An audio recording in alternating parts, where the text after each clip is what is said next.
think that what we wanted to do today was specifically go into depth on the security and privacy aspects of TRISA, which is the protocol, and Envoy, which is the software that implements the protocol that you can use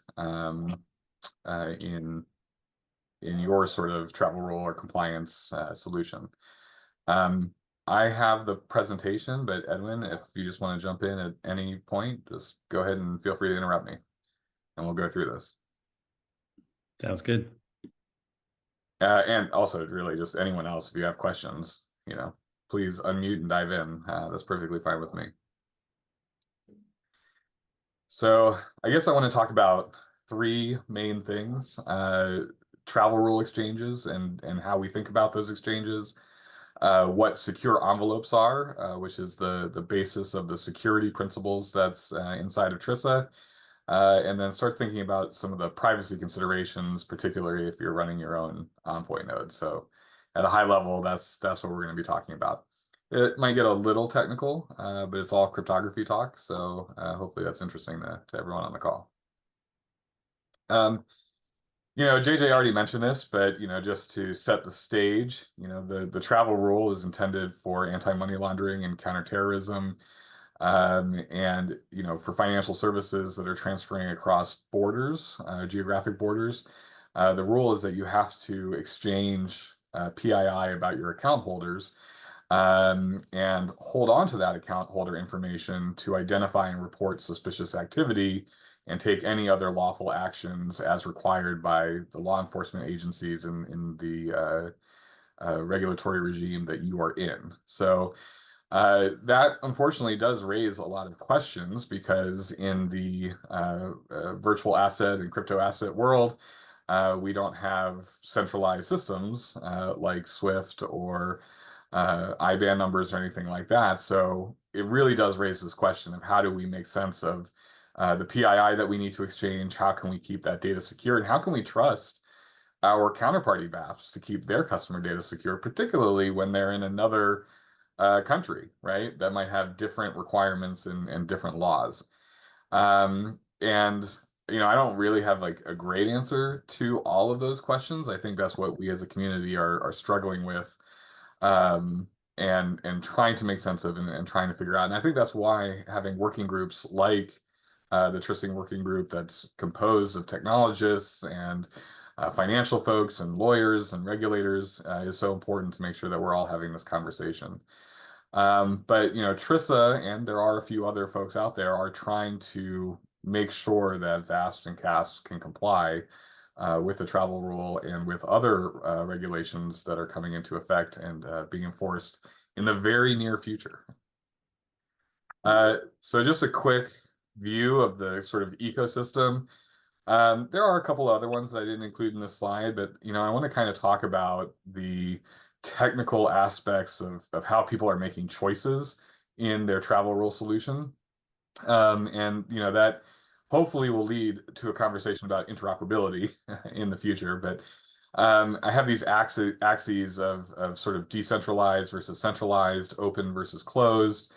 And then the use of public key infrastructure or strong security architecture, which frankly, implementing sort of strong cryptography is more difficult from an application standpoint. So thinking about that versus the ease of making these transfers happen and making sure that you're compliant as quickly as possible.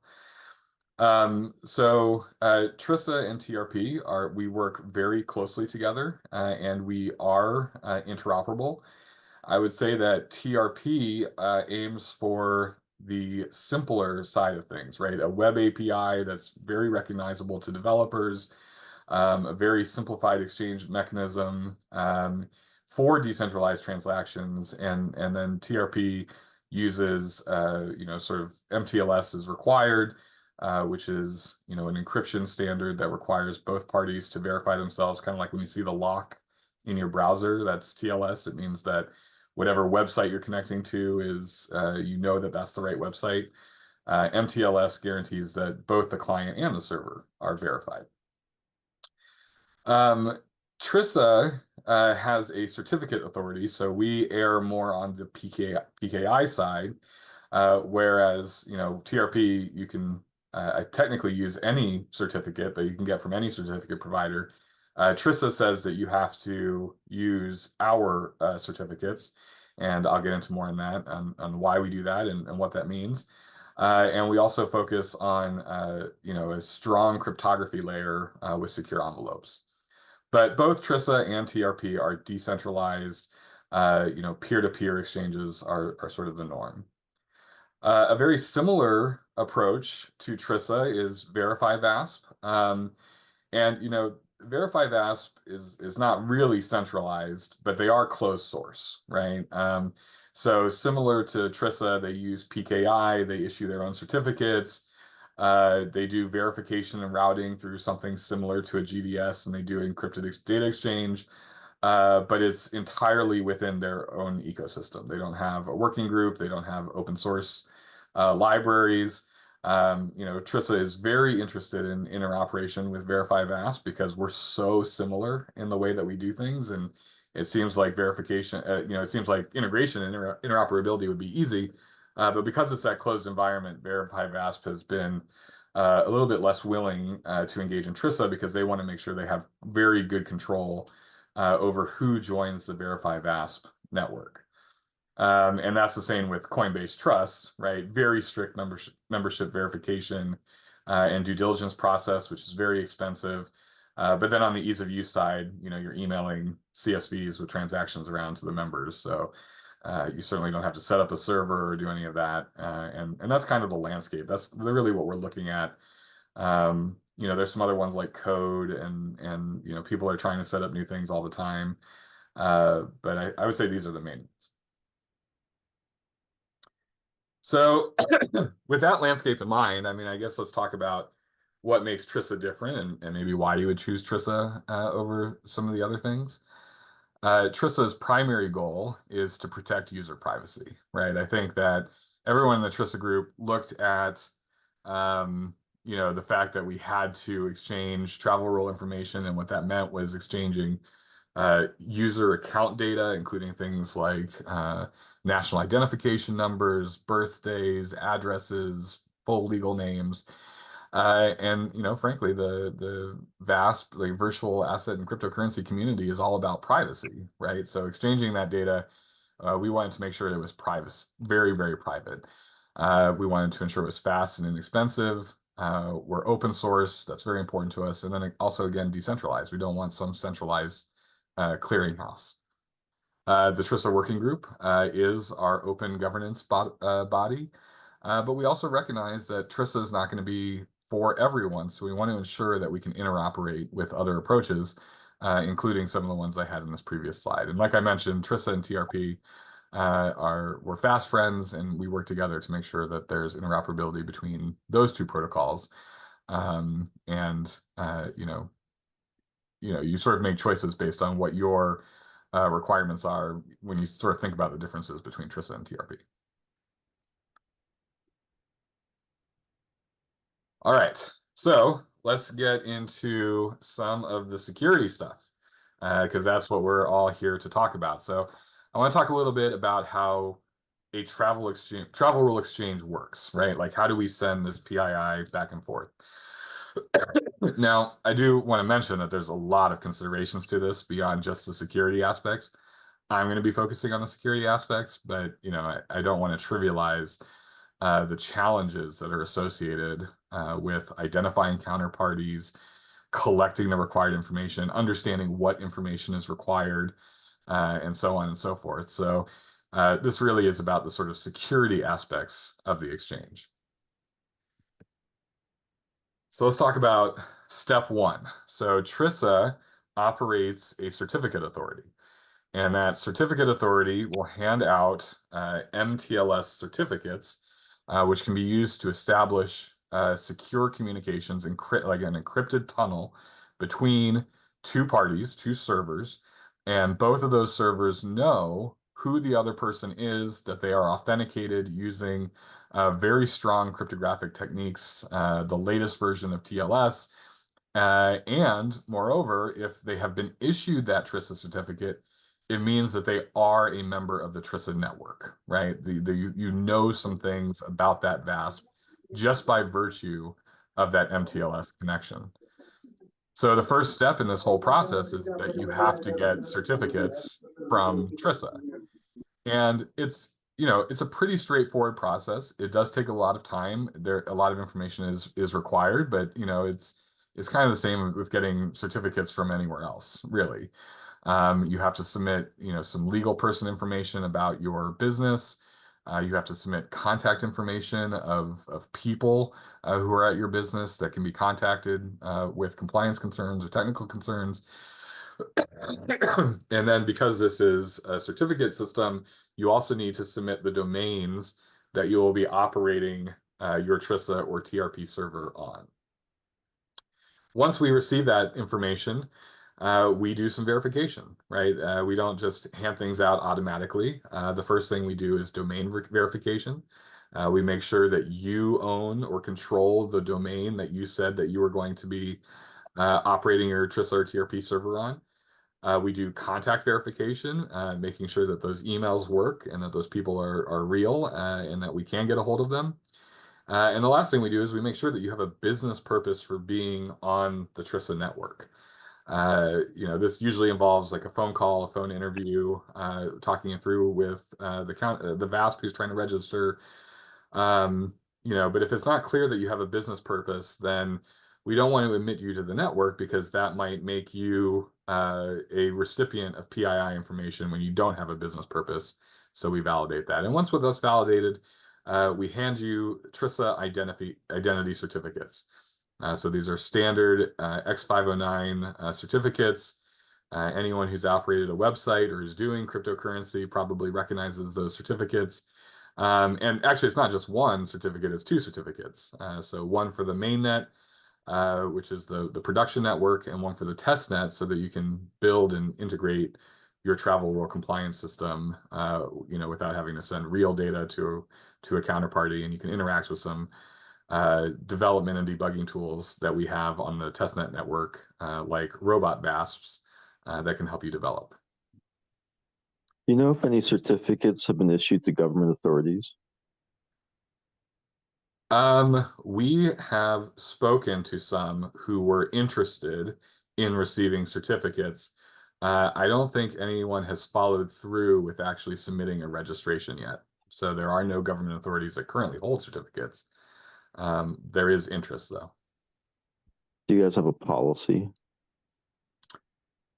It's the sort of the business purpose here. So if the regular authority wants to have certificates for secure transmission of PII for law enforcement purposes, that would be a valid business purpose, I think, to join the TRISA network.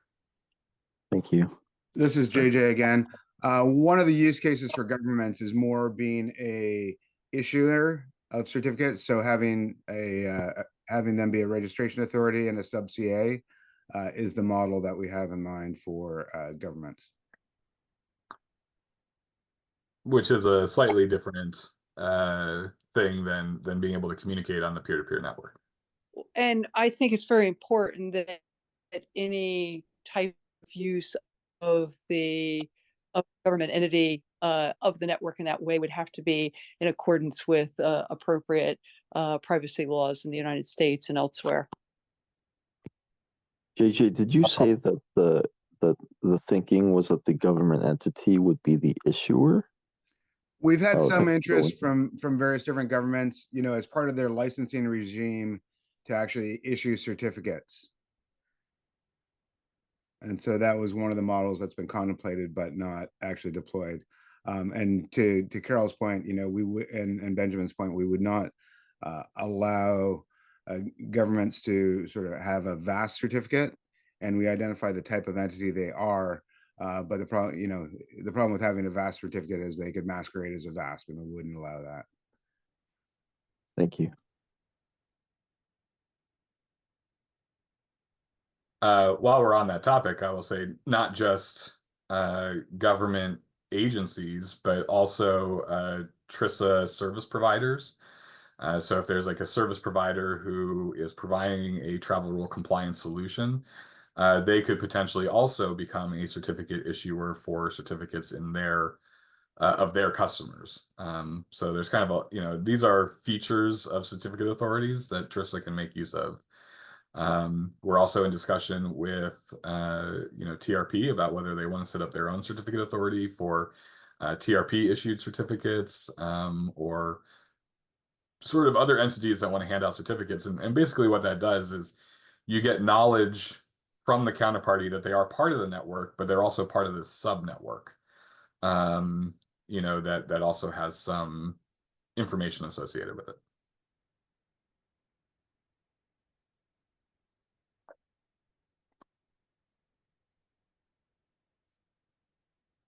Okay, yeah, I think we went over this in detail, just a couple of notes. Certificates are issued after validation, and really what they are is proof that the VASP is a trusted member of the network and that you can establish those mutually authenticated secure communications with each other, and also with the directory service, which I'll talk about in a little bit. Actually, I'll talk about it in a little bit.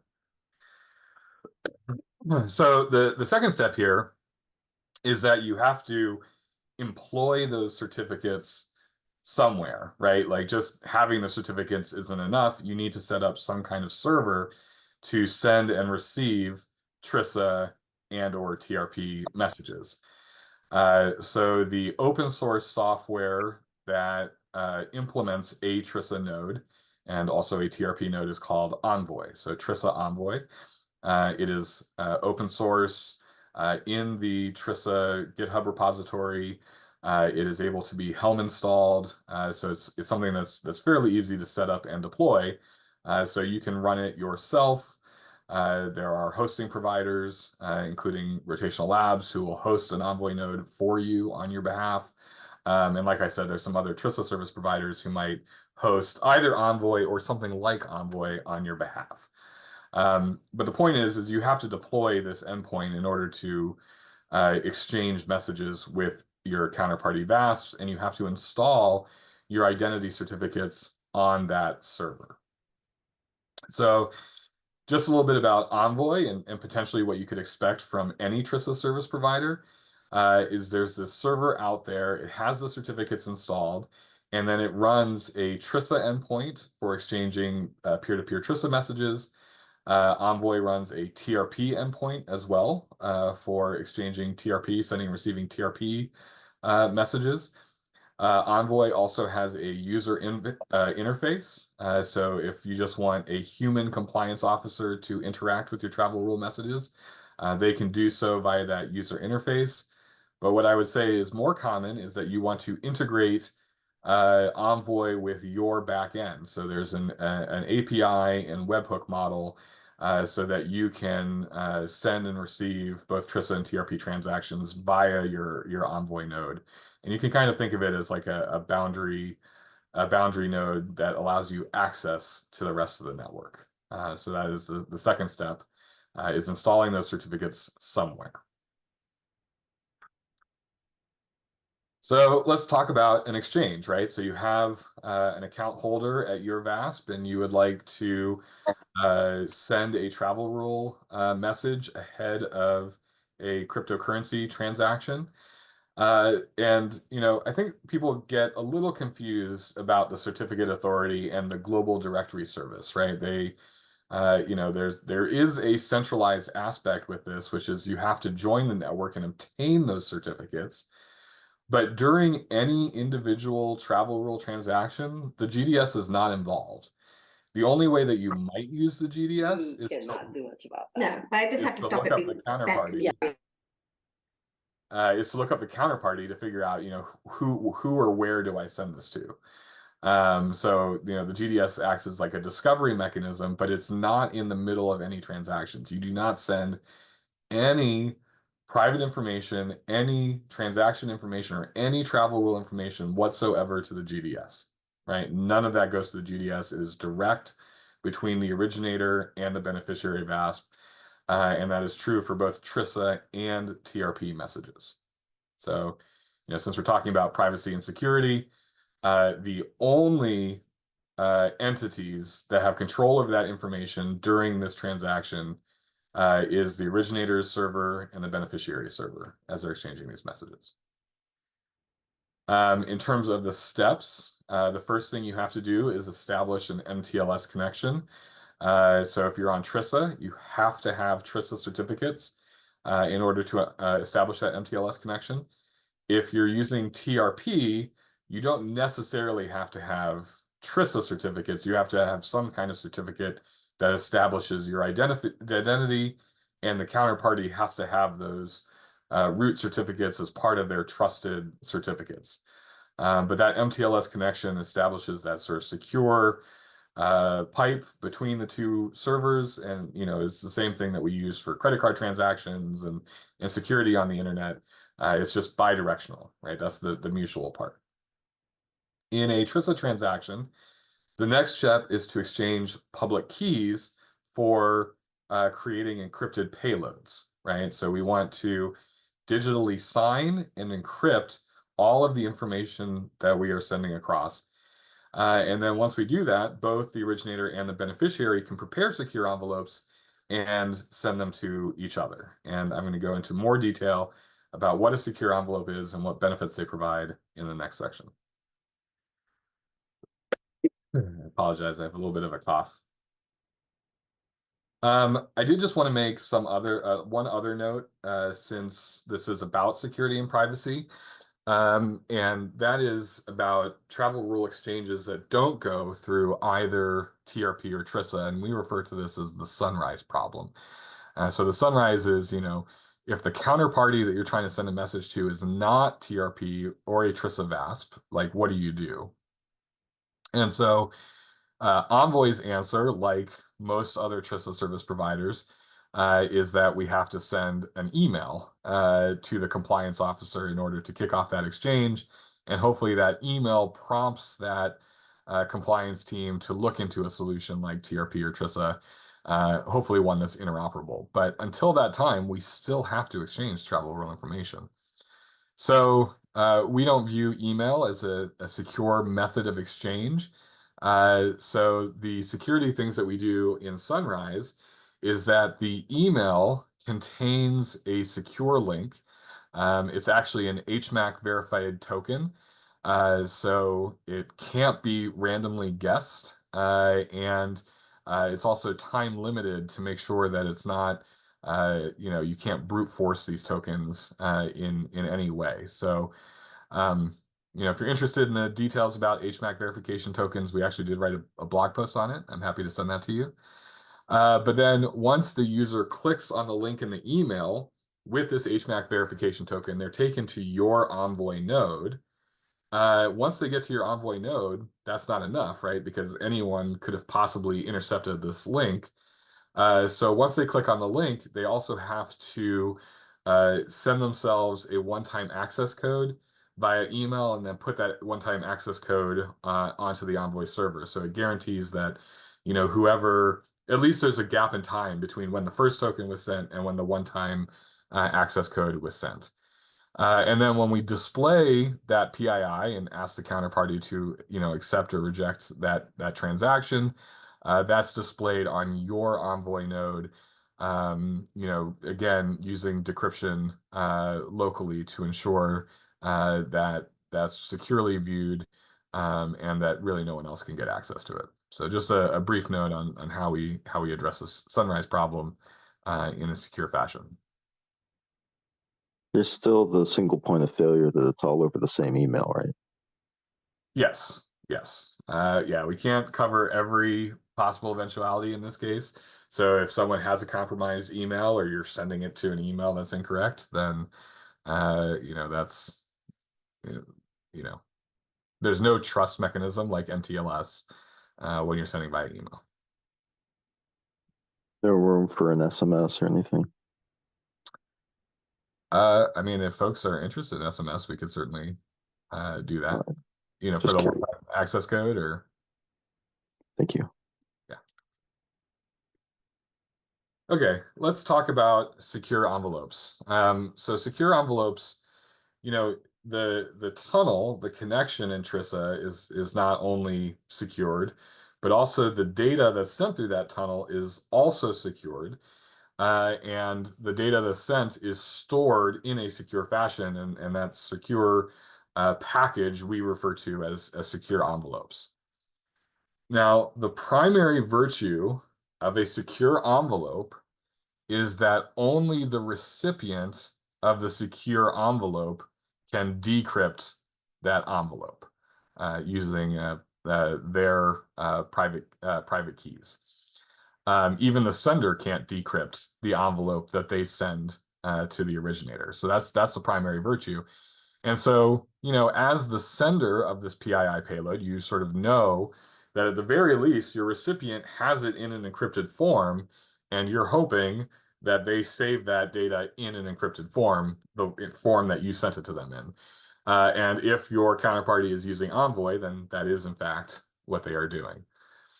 So a little bit of the sort of anatomy here. So both the originator and beneficiary VASP have to have a key pair, a public key and a private key, right? So these blue keys belong to the beneficiary. These green keys belong to the originator. Like I mentioned before, the first step is a key exchange. So you exchange these public keys with each other. And these keys can be anything. They don't have to be the identity certificates. They don't have to be issued by TRISA. You can generate the keys yourself if you want. And often there's very good reasons for having different keys for different beneficiaries or different keys for different months, which I'll talk about in a little bit.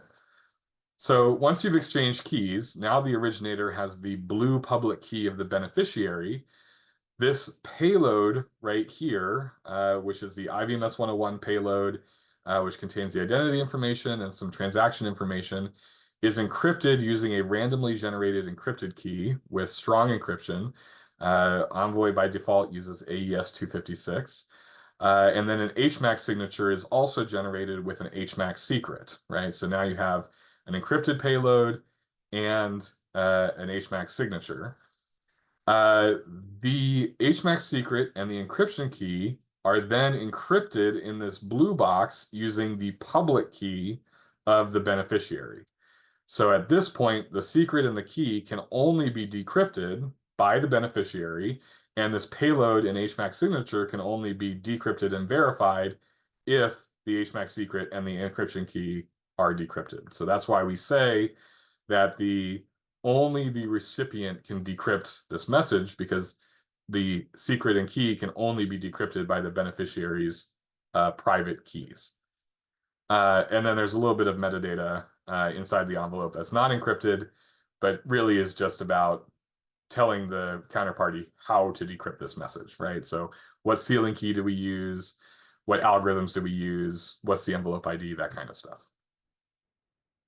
So that is a secure envelope. Secure envelopes have a lot of... Yep, go ahead. Sorry, just from a practical perspective, do you think that the VASPs would store the secure envelope or just the payload? So if you're using Envoy, you're definitely storing the secure envelope. There are some implementations that I know that use alternative encryption techniques, but it's not so much the desire to store the payload. It's really more of a question of what indexing information they want to store in order to locate or look up these secure envelopes. So if you're a VASP, you're sending and receiving these envelopes, over time, you're going to have a bunch of envelopes that are piled up, ones that you sent and ones that you received, and you're going to store those for a certain period of time. Is that right? That's correct. Okay, thank you. Yeah, and that's exactly right. And that's a good reason to have these secure envelopes, is because if you're storing the envelope locally, then that's what we refer to as encryption at rest, right? Is stored in an encrypted form on disk, but also in flight when you're transmitting it. That is a convenient form for long-term compliance storage, right? Because you really don't want to have a bunch of PII data lying around in a data set that you have to then maintain, and also maintain with respect to privacy law, right? So it is convenient for that long-term compliance storage. And then the other thing you get is erasure, right? So you can delete secure envelopes simply by deleting the private keys associated with that envelope. At that point, you can no longer open the envelope, so it's effectively deleted. And then the last thing you get is non-repudiation, that the HMAC signature guarantees that that envelope has not been tampered with, that the data inside of the payload is what the counterparty sent you at that specific time. So, you know, there is kind of a pile-up effect, certainly, but it becomes easier to manage it's easier to manage keys than I think it is to manage envelopes.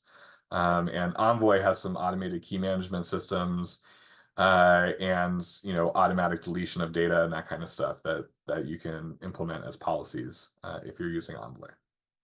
So we've already kind of got into this a little bit. Oh, sorry, go ahead, Carol. Yeah, so I was going to have a question. You talked about the deletion of the envelopes.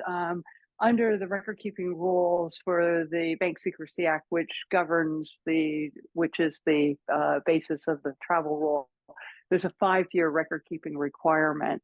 You know, what happens if I end up deleting that information and I need it to present to a regulator, say 4 years from now? Is there a mechanism to go back and retrieve that? There isn't. I mean, if you delete data, then it's gone. I suppose you could go back to the counterparty and see if they didn't delete it, to see if you could exchange it once again via TRISA. But yeah, if it's deleted, it's gone.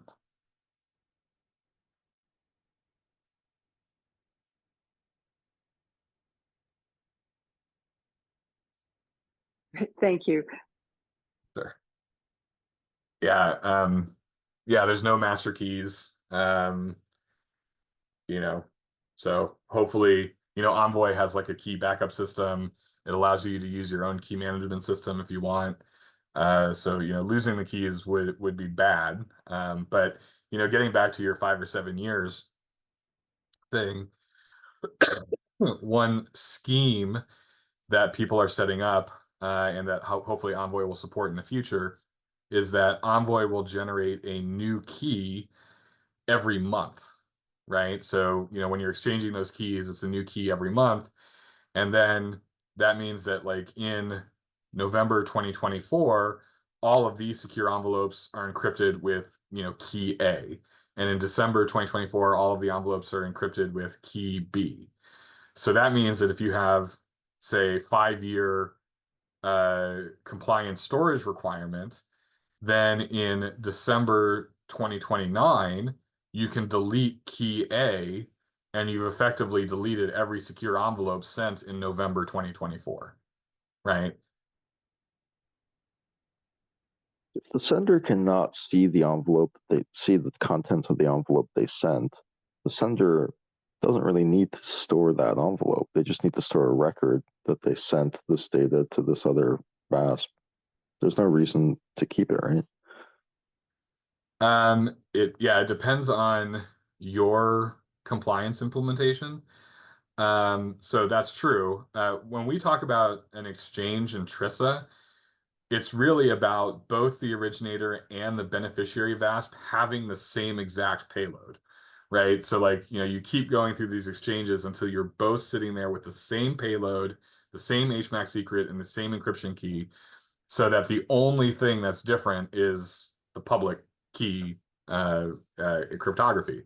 So in that sense, you know, once you sent it, you know, and you get a response back, you both have the same thing. So you only really need to save the responses and a record of having sent it.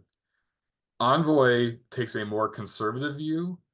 Envoy saves both the sent and the received envelope. And what it does is it, you know, when you're preparing all of this data, right, to send, it's not encrypted yet. And so right before it's encrypted with the public keys of the beneficiary, Envoy makes a copy of the secure envelope, encrypts one with the public keys of the beneficiary, one with the public keys of the originator, and then stores the encrypted originator keys with the response, so that the send message and the response message can both be stored for auditing purposes.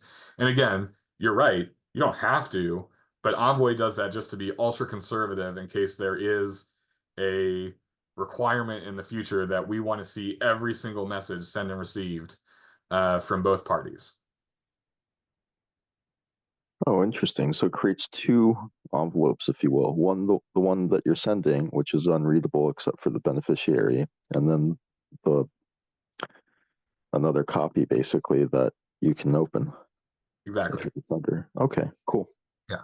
And again, that's just being super conservative because we don't know what kind of regulations will change in the future.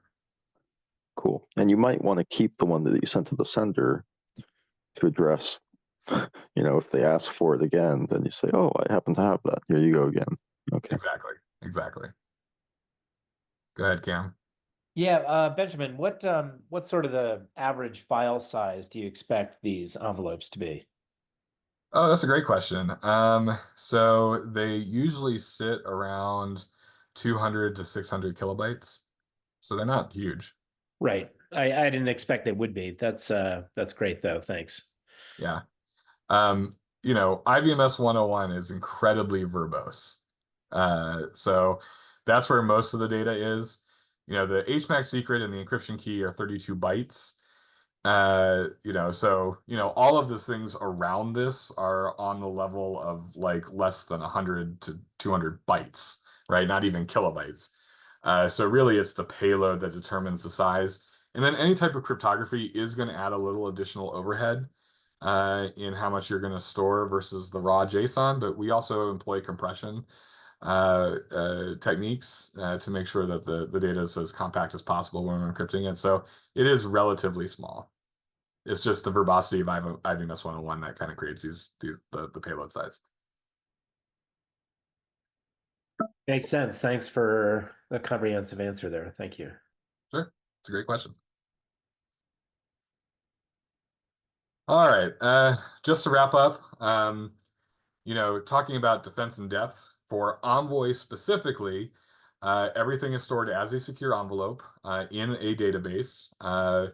Right now, Envoy implements SQLite databases, but in the future, we hope to, implement Postgres and other databases. But those secure envelopes are what is stored in the database. So Envoy also, if it's hosted by Rotational, the disks themselves are also encrypted, and then the database can also be encrypted. So you have like a defense in depth, disk, database, data in the database, all of that is encrypted. That does mean that every time you try to access data, it must be decrypted on the fly. But we haven't experienced really any latency problems with that because you're not usually decrypting hundreds of messages at once. Like people aren't running analytics on this data, right? They're just trying to do the transaction and then it just sits in the database until either it's required for compliance purposes or it's being deleted. So, usually it's just one message at a time that's being decrypted. So it's not really a big deal to have like this much defense in depth applied. In terms of on the last slide, sure. The first sentence, does that mean that the Envoy node will store the secure envelope as a file on the disk and also in the SQLite database? Oh, sorry. It's actually stored in the SQLite database as a blob, and then the SQLite database is stored on disk. Oh, got it. Thank you. I apologize for the confusion. Yeah.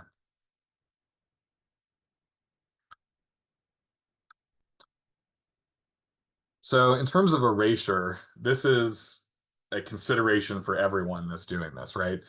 You've got this encrypted data, it's completely opaque. And so you need to think about, well, if you have to retrieve these secure information, like say law enforcement's asking you to do it or a compliance audit or something like that, or you get a data deletion request from a privacy raw, how do you handle figuring out which secure envelopes need to be deleted in order to comply with these requests?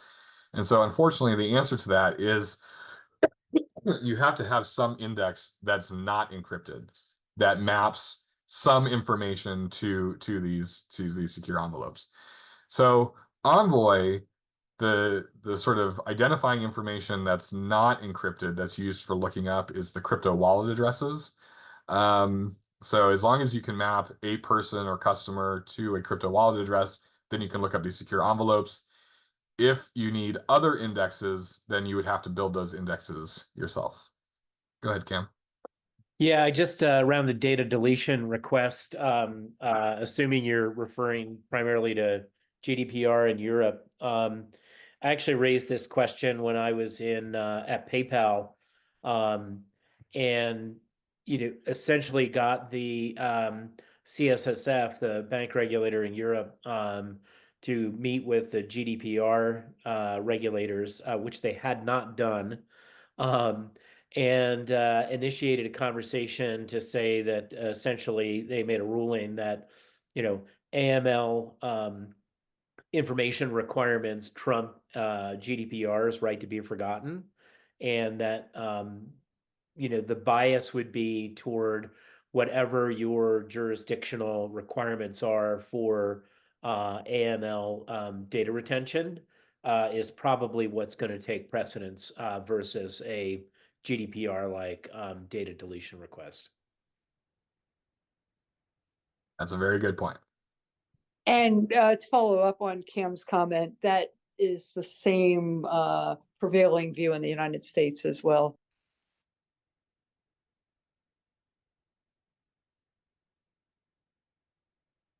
Okay, well, that is it.